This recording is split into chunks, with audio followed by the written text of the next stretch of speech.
Boa noite. Boa noite. As brasileiras presas injustamente por tráfico de drogas na Alemanha reencontram a família depois de mais de um mês. Golpistas trocaram as bagagens de Gianni e Kátina por malas com cocaína. A mulher que atacou entregadores no Rio tem ficha criminal na polícia por furto de energia elétrica, injúria e ameaça. O CNJ abre investigação e afasta o juiz que agredia a esposa. O Conselho Federal de Medicina proíbe a prescrição de anabolizantes para fins estéticos ou desempenho esportivo. A inflação de março fica menor do que se previa. O mercado reage com um dólar mais barato e bolsa em alta. E a seleção feminina vence a Alemanha em jogo preparatório para a Copa. O Jornal Nacional começa agora.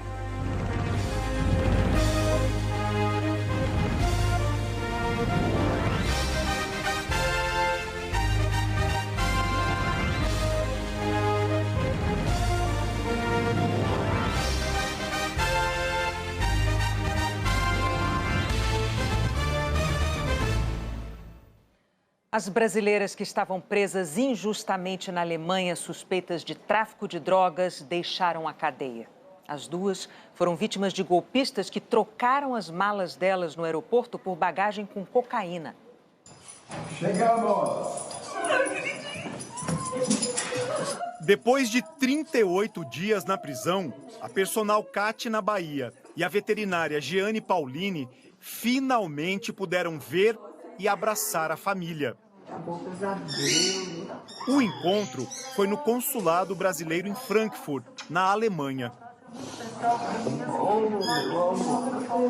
Mais tarde, elas foram comemorar num restaurante. A irmã de Kátina e a mãe de Gianni, junto com a advogada, receberam a notícia da libertação ainda no avião a caminho de Frankfurt.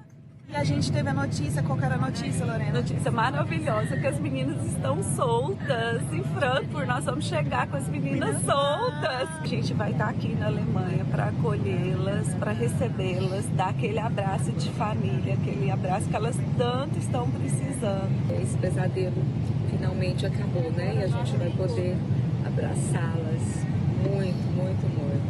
As goianas foram soltas hoje depois que a polícia alemã analisou a investigação feita pela Polícia Federal do Brasil e também as imagens de câmeras de segurança que mostram a ação da quadrilha de tráfico de drogas no Aeroporto Internacional de São Paulo, em Guarulhos. A documentação foi encaminhada semana passada pelo Ministério da Justiça do Brasil. Com base nela, a polícia alemã elaborou um relatório e enviou para o Ministério Público do país, que hoje arquivou o caso e decidiu pela liberdade das brasileiras. Elas foram completamente inocentadas, o que significa dizer que elas podem voltar para o Brasil no momento que bem entenderem, na medida também que podem voltar para a Alemanha quando bem entenderem. Não há nenhum registro criminal no nome delas. Em nota, o Ministério das Relações Exteriores do Brasil afirmou que recebeu com satisfação a informação de que as cidadãs brasileiras foram liberadas hoje e que, ao longo do processo, manteve coordenação estreita com o Ministério da Justiça e Segurança Pública, que conduziu o envio dos elementos de prova solicitados pela Justiça alemã por meio dos instrumentos de cooperação jurídica internacional. O casal iria ficar 20 dias na Europa e foi preso no dia 5 de março em Frankfurt, última conexão a caminho de Berlim. Policiais alemães encontraram no bagageiro do avião as duas malas com 20 quilos de cocaína cada, com os nomes delas. A Polícia Federal aqui no Brasil descobriu que as etiquetas das bagagens foram trocadas por uma quadrilha internacional de traficantes. Na semana passada, 7 pessoas foram presas dentro do aeroporto em Guarulhos.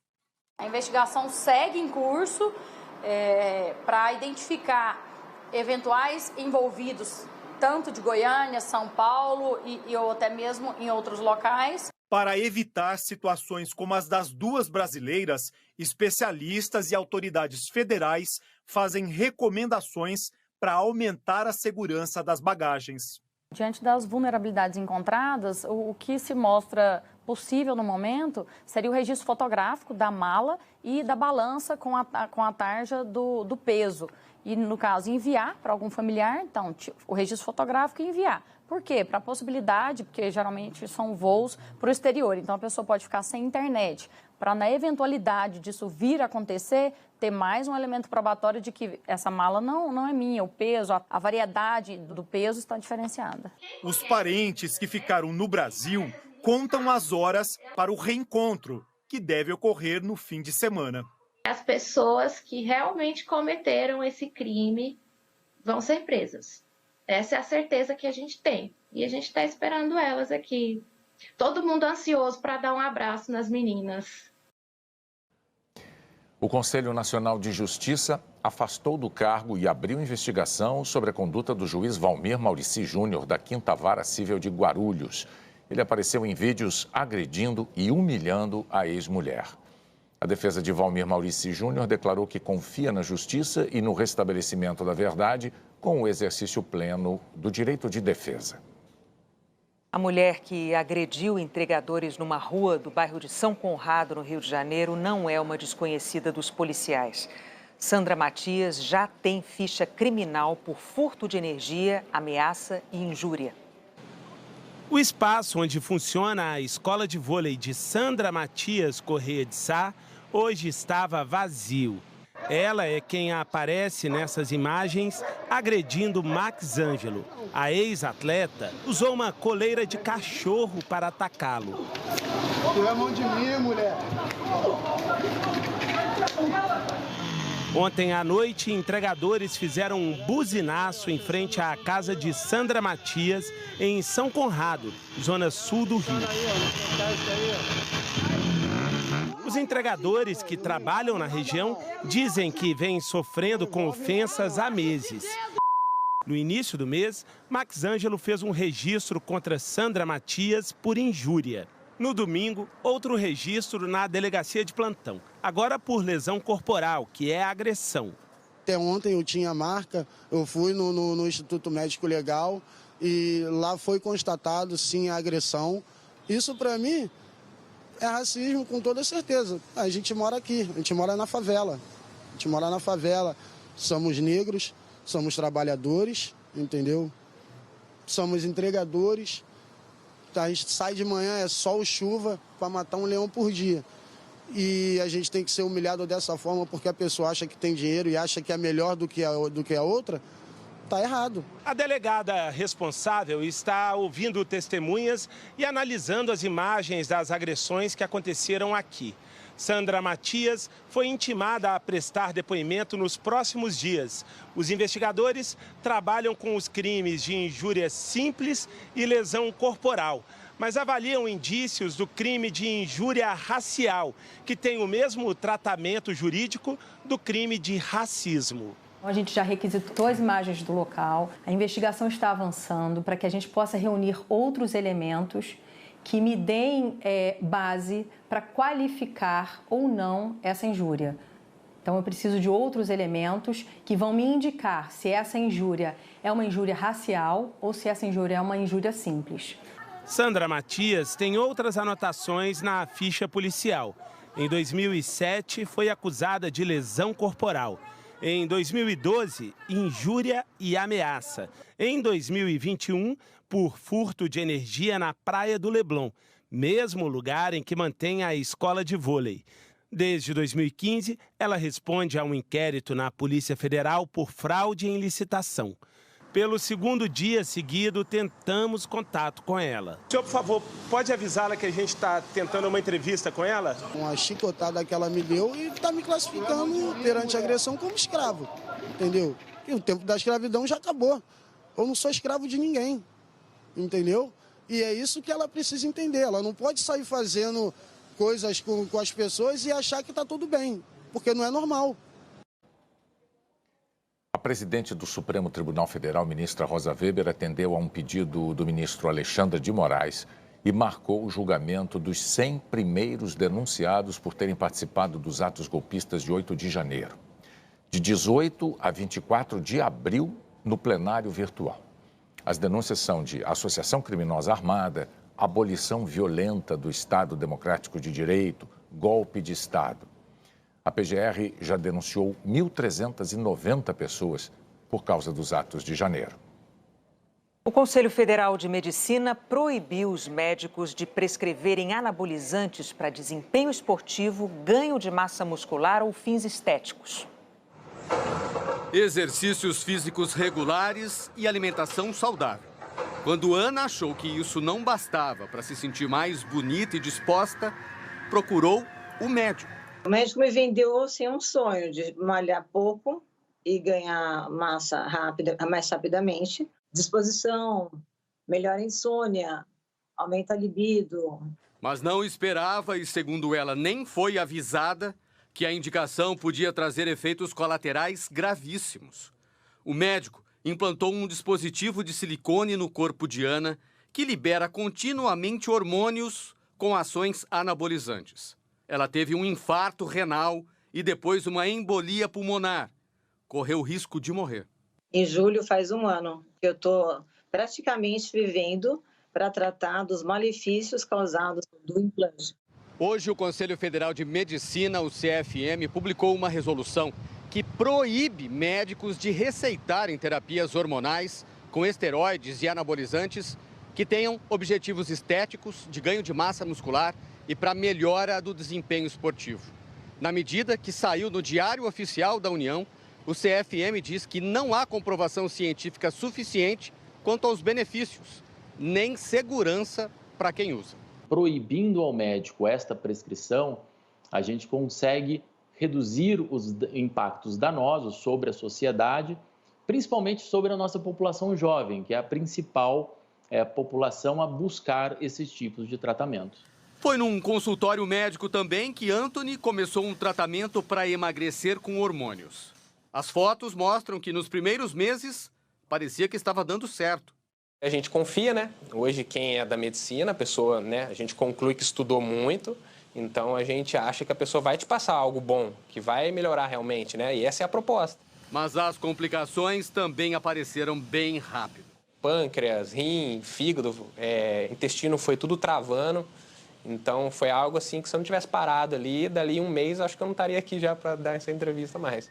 Médicos que insistirem na indicação desse tipo de tratamento podem sofrer punições nos conselhos regionais de medicina, que vão desde uma advertência até a perda do registro, dependendo do caso. A partir de denúncias, né, a prescrição passa a ser agora uma falta ética, levando aos médicos que vinham prescrevendo esse tipo de tratamento uma reflexão e uma mudança de conduta, né, que agora, a partir desse momento, fazendo-se essa prescrição, né, poderão estar sujeitos a sanções por parte do nosso conselho. Nossa vida vale muito mais do que isso. Existem muitos métodos para alcançar algum objetivo do que o uso de esteroides de implante. As pessoas só vendem um sonho e ninguém sabe o pesadelo que isso pode virar.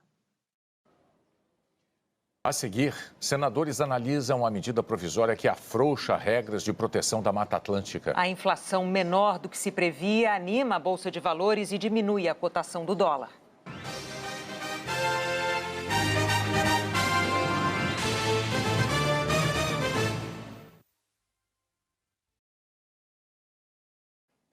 A inflação oficial do Brasil em março caiu para 0,71%.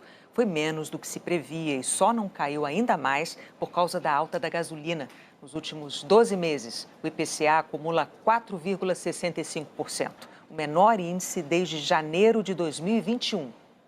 O IBGE mostrou também que diminuiu a quantidade de produtos com aumento de preço. A partir da variação de preços dos produtos e serviços em março, o IBGE conclui que a inflação já foi maior. A partir da própria cesta de compras, a Kátia acha que poderia ser ainda menor. Eu acho que deu uma baixada, mas eu acho que tem coisa que ainda dá para baixar mais. O supermercado é o ponto final de uma história, onde chega a carga de fatores econômicos que definem o rumo dos preços. Um indicador importante que vem com o dado oficial do IPCA é o chamado índice de difusão. Se a inflação mostra o quanto os preços aumentaram na média, O índice de difusão mostra quantos produtos seguiram a tendência de alta. Um ano atrás, ele andava próximo de 80%, ou seja, quase 8 em 10 produtos pesquisados pelo IBGE ficavam mais caros. Ao longo de 2022, o índice foi caindo e agora em março chegou a 60%. De cada 10 itens analisados, 6 subiram de preço. Quando nem tudo encarece, o consumidor tem para onde correr. Um dia você come alface, outro dia você vai e faz uma salada de tomate com cebola, que é as coisas que estão mais em conta, né? Quando a gente tem um índice de difusão muito alto, como 80%, já chegamos a 85% por aí, quer dizer que você está dizendo que a inflação está se alimentando e tem tendência de continuar subindo, porque há uma difusão, ou seja, os preços de forma geral estão aumentando muito. Quando isso diminui, é um bom sinal para a gente. Significa que os preços estão aumentando, o IPCA, no caso, está aumentando, mas o conjunto de preços não está todo aumentando. O contágio está sendo menor. Dá para entender que nós estamos conseguindo segurar um pouco mais a inflação. Os preços do grupo transporte, que definem o custo do frete, do grupo habitação, onde estão as despesas dos pontos comerciais, se somam na formação do custo de comer fora de casa, que está no grupo alimentos e bebidas.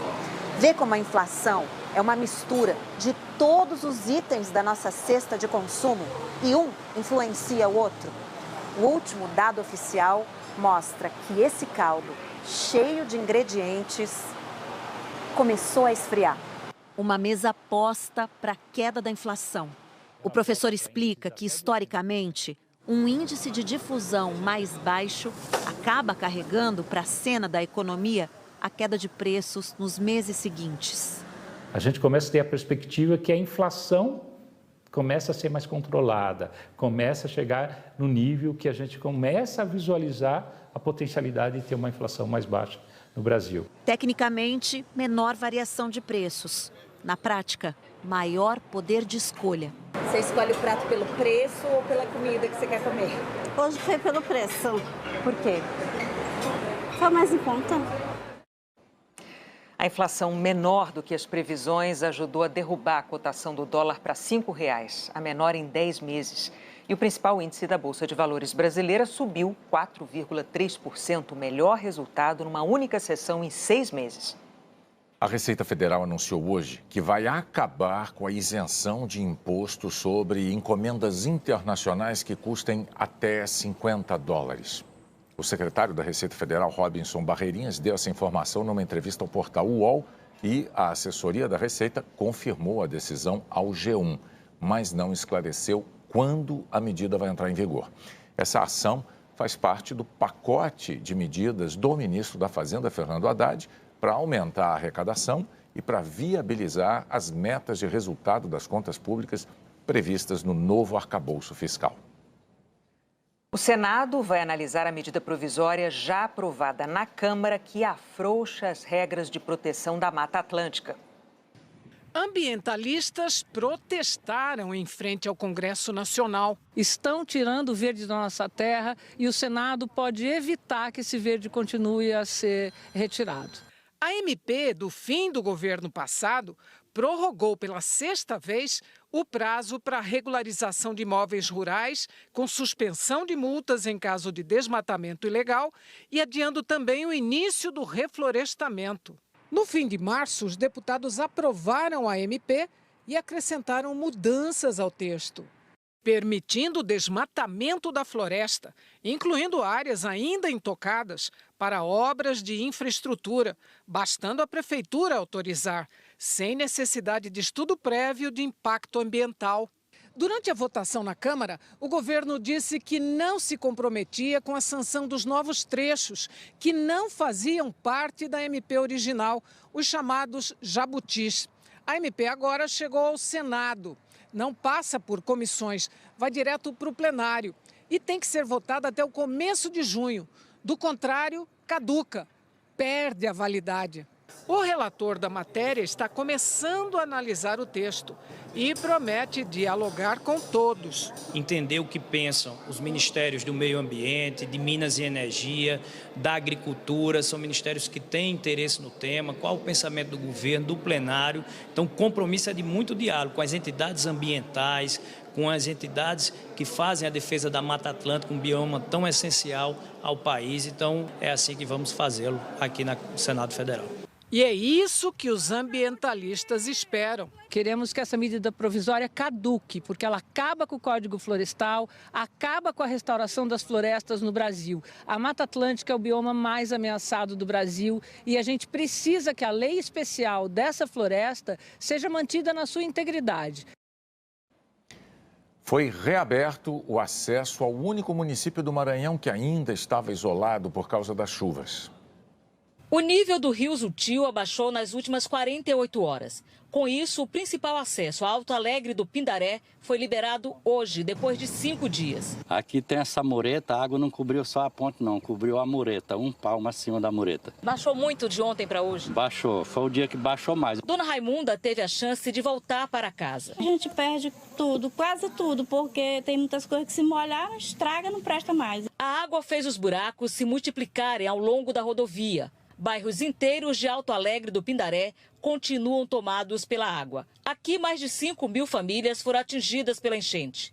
Dessas, 532 estão desalojadas e desabrigadas. Francisca, o marido e os 4 filhos estão no abrigo há quase 1 mês. Vontade mesmo de voltar para casa, né? E as crianças voltar a estudar. De acordo com o município, 50 famílias ainda estão nessas áreas alagadas dentro da cidade. Elas resistem em deixar as casas, mesmo depois de serem orientadas sobre os riscos aos quais estão expostas. Ela pode ser exposta a diversos perigos, desde o desabamento, um afogamento, até o encontro com animais peçonhentos. No estado, são 65 municípios em situação de emergência. Quase 36.000 famílias atingidas pelas cheias dos rios. O governo federal liberou mais de 8 milhões de reais para atender exclusivamente vítimas de enchentes e alagamentos. A Jaqueline Brasil conta agora a previsão do tempo para amanhã. Boa noite, Jaqueline. Oi, Renata. Boa noite para você, para o Bonner. Boa noite para você também. Amanhã a chuva diminui nas áreas atingidas pelos temporais no norte e no nordeste. Boa notícia. Deve chover menos, só que como o nível de rios e açudes está bem elevado, o CEMADEM ainda coloca em risco moderado para alagamentos parte de Rondônia, Amazonas, sul da Bahia, Piauí e Maranhão. Em São Luís, entre amanhã e sábado, pode chover 80 milímetros. Fazendo uma comparação, já foi registrado em um dia quase 100 milímetros. Mas a partir do fim de semana, voltam os alertas de temporais. Amanhã a chuva até pode apertar, mas não são esperados grandes volumes, por exemplo, no Maranhão, Pará, divisa com Mato Grosso do Sul, parte de Goiás e sul de Minas, além do Triângulo Mineiro. Pode chover também no sul do Rio Grande do Sul por causa da chegada dessa frente fria. Em Porto Alegre, a chuva deve ser isolada, com máxima de 33 graus. Previsão parecida para Belo Horizonte e também Belém. Em Goiânia, pode chover mais forte, com máxima de 29 graus. Já em São Paulo, Salvador e Recife, o sol aparece quase todo dia. Tem uma chance pequena de chuva. Já em Cuiabá, essa possibilidade é maior. Só 3 áreas vão escapar da chuva amanhã. Do Rio Grande do Norte até a divisa do Piauí, com a Bahia, entre o leste de Minas e Espírito Santo, boa parte do estado do Rio de Janeiro, do sul de São Paulo até o norte gaúcho. O tempo fica firme e seco em Curitiba, Florianópolis e Rio de Janeiro, com máximas de 26, 31 e 32 graus. E para quem está esperando o friozinho do outono, ainda não vai ser a frente fria programada para essa semana que vai derrubar as temperaturas.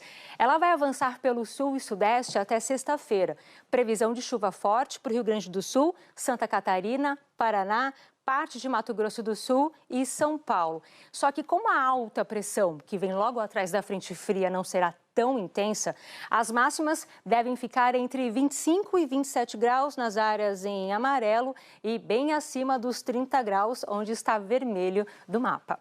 Boa noite para vocês. Renata, Bonner. Boa noite, Jaqueline. A seguir, pesquisa IPEC com avaliação do governo Lula.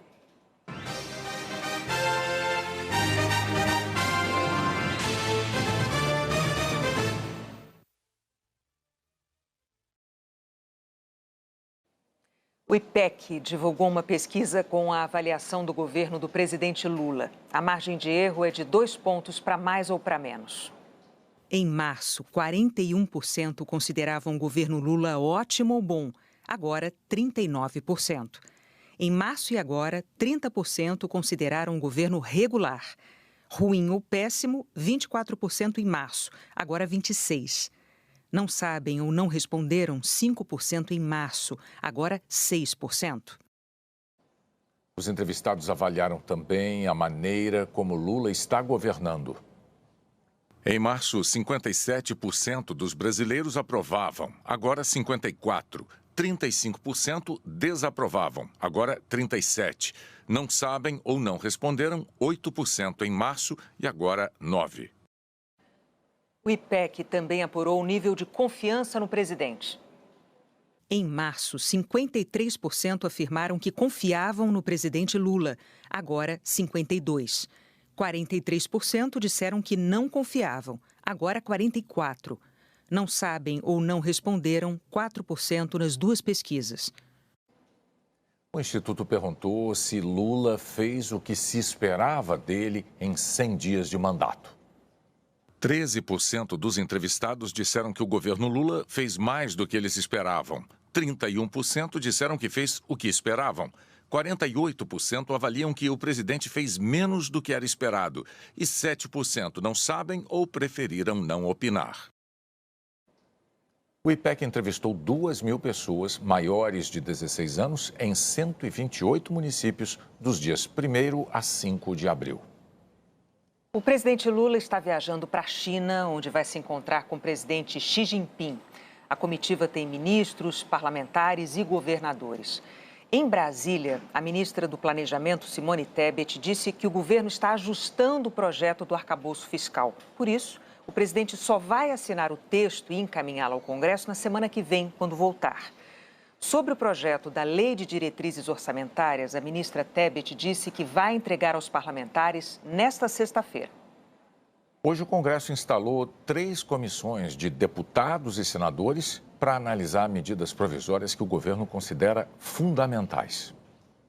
Às 2h30 da tarde, horário previsto para a instalação das comissões, apenas os senadores estavam na sala. Só depois, os primeiros deputados começaram a chegar, garantindo o quórum. A instalação dessas comissões acontece depois de meses de impasse. Os presidentes da Câmara, Arthur Lira, do Progressistas, e Rodrigo Pacheco, do PSD, discordam sobre o rito de votação das medidas provisórias. Desde o início da pandemia, para facilitar a tramitação, as MPs passaram a ser votadas diretamente nos plenários, sem passar por comissões mistas, como é previsto na Constituição.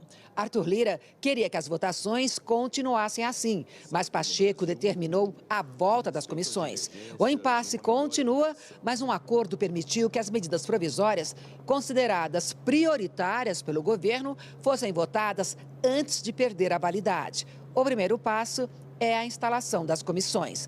A primeira comissão instalada foi a que vai analisar a MP com as novas regras do programa Minha Casa Minha Vida. O presidente vai ser o senador Eduardo Braga, do MDB, e o relator, o deputado Guilherme Boulos, do PSOL. Já as comissões das medidas que criaram novos ministérios e o novo Bolsa Família foram instaladas, mas apenas com os presidentes. Os senadores Davi Alcolumbre, do União Brasil, e Fabiano Contarato, do PT. Inicialmente, não houve acordo sobre os nomes dos deputados relatores. Os senadores lembraram que, sem a participação da Câmara, as comissões não podem trabalhar. A norma constitucional não é uma norma de conveniência, senhor presidente. Ela não pode ser exercida só quando é conveniente a um ou a outro. Ela é uma norma constitucional de garantias individuais e coletivas, de direitos fundamentais, que precisam ser respeitados por todos, principalmente por quem jurou cumprir a Constituição no exercício dos nossos mandatos, sejam senadores, sejam deputados federais. Novas reuniões e os líderes da Câmara decidiram. O relator da medida provisória que reestrutura o governo foi indicado. Vai ser o deputado Isnaldo Bulhões, do MDB, que negou qualquer boicote. Não houve, nem na semana passada, nem na tarde de hoje, nenhuma manobra, né, de obstrução.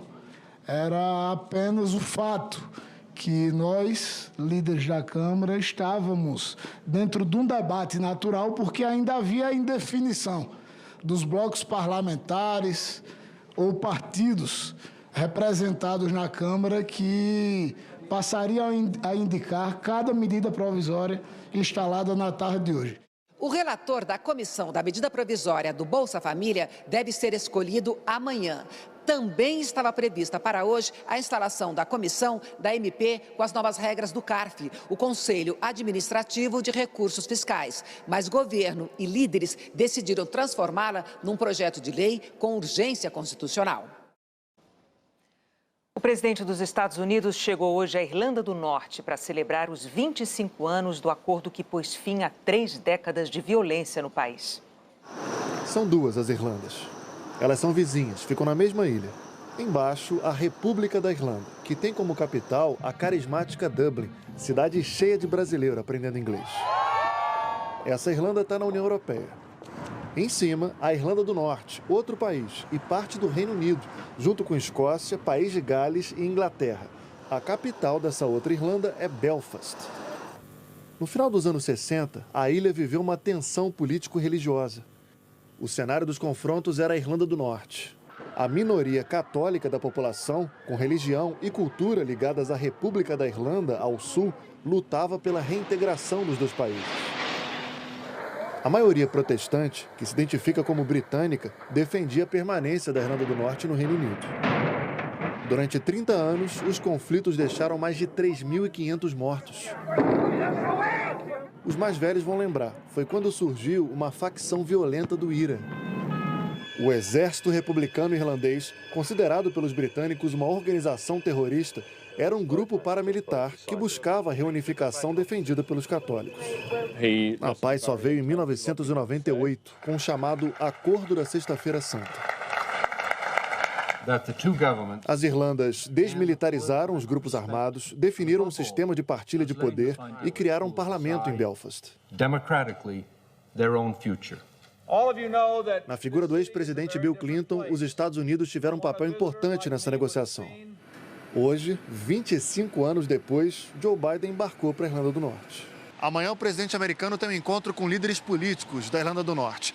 Essa visita acontece 2 semanas depois só de o serviço de inteligência aqui do Reino Unido ter dito que o nível de ameaça terrorista lá na Irlanda do Norte aumentou por causa da atividade de republicanos dissidentes. O porta-voz da Casa Branca falou que Biden estava se sentindo mais do que confortável para fazer essa viagem. Os Estados Unidos e outros países que ficaram expostos no vazamento de documentos da inteligência americana afirmaram que muitas das informações são falsas ou foram alteradas. O governo americano tenta reduzir entre os aliados próximos os danos causados pelo vazamento de documentos ultra-secretos. Há poucas semanas da visita do presidente sul-coreano à Casa Branca, o vazamento revelou que Washington espionou a Coreia do Sul. O secretário de Defesa dos Estados Unidos conversou por telefone com o colega sul-coreano e os dois declararam que muitos documentos são falsos ou foram alterados. Mais tarde, um conselheiro de segurança da Coreia do Sul botou panos quentes. Kim Tae-hyo disse: "Vamos aproveitar essa oportunidade para fortalecer nossa confiança e cooperação." Mas parlamentares da oposição criticaram a situação e acusaram Washington de violar a soberania sul-coreana.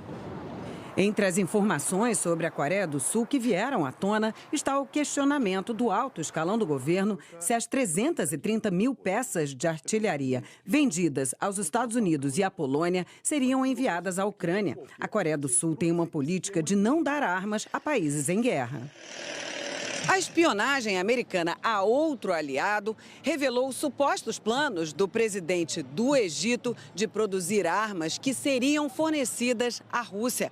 Abdel Fattah el-Sisi teria pedido que militares guardassem segredo sobre a produção de 40 mil projéteis para os russos para evitar problemas com o Ocidente.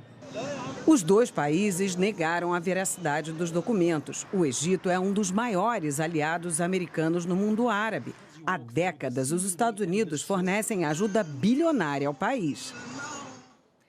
A seguir, a demissão do técnico do Flamengo. A vitória da seleção feminina sobre a Alemanha. E o aniversário de uma gigante do samba no Rio.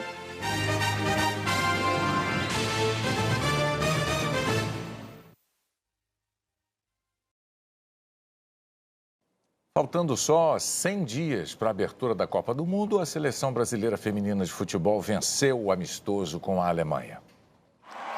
O último teste antes da convocação para a Copa do Mundo terminou em festa e com uma certeza para as jogadoras da seleção. Um pensamento muito positivo de que a gente chega muito forte para a Copa do Mundo e ganhar de uma grande seleção como a alemã faz com que as pessoas voltem a olhar para a seleção brasileira com respeito muito maior. A Alemanha é a atual vice-campeã da Europa e jogou em casa diante de 32 mil torcedores. Mas o domínio foi brasileiro. Logo aos 10 minutos, o lançamento perfeito para Gabi Nunes sobrou para Tamires depois da confusão. 1-0 Brasil. A goleira até tentou defender, mas a sobra Tamires foi lá e empurrou a bola para o fundo da rede. Ainda no primeiro tempo, a jogada ensaiada terminou no cruzamento de Ari Borges, direto para dentro do gol. O segundo gol da seleção brasileira, com direito a dancinha e tudo. A seleção estava à vontade. E o baile só não ficou maior porque depois da linda jogada de Geise e Ari Borges, Gabi Nunes não conseguiu fazer o gol. A Alemanha só descontou nos acréscimos do segundo tempo. Julie Brandt no rebote de Letícia. 2-1 para o Brasil em cima da seleção que atualmente está em segundo lugar no ranking da FIFA. Fazia mais de 3 anos que o Brasil não conseguia vencer uma das 5 melhores seleções do mundo. E essa vitória veio num momento certo. Faltam apenas 100 dias para a próxima Copa do Mundo. Até lá, as brasileiras querem guardar um sentimento que até a técnica sueca Pia Sundhage soube expressar em português. Muito feliz. O Flamengo anunciou hoje a demissão do técnico Vitor Pereira. A passagem do treinador português pelo clube terminou com a derrota por 4-1 para o Fluminense anteontem na final do estadual. A terceira decisão perdida esse ano, além do fracasso no Mundial de Clubes, quando o time não conseguiu chegar à final. O Flamengo não anunciou o nome do novo técnico. Morreu hoje no Rio, aos 78 anos, a cantora Sinara, do grupo vocal Quarteto em Si. Ela nasceu em Ibirataia, na Bahia, e se mudou para o Rio ainda jovem com a família. Fundou o Quarteto em Si com as irmãs Siva, Silene e Cibele, que morreu em 2014. O grupo teve presença marcante nos festivais de música da segunda metade do século passado, com canções dos grandes compositores brasileiros. Sinara teve complicações na recuperação de uma cirurgia no fêmur e contraiu uma pneumonia. Um dos maiores símbolos do carnaval brasileiro está comemorando um século de história.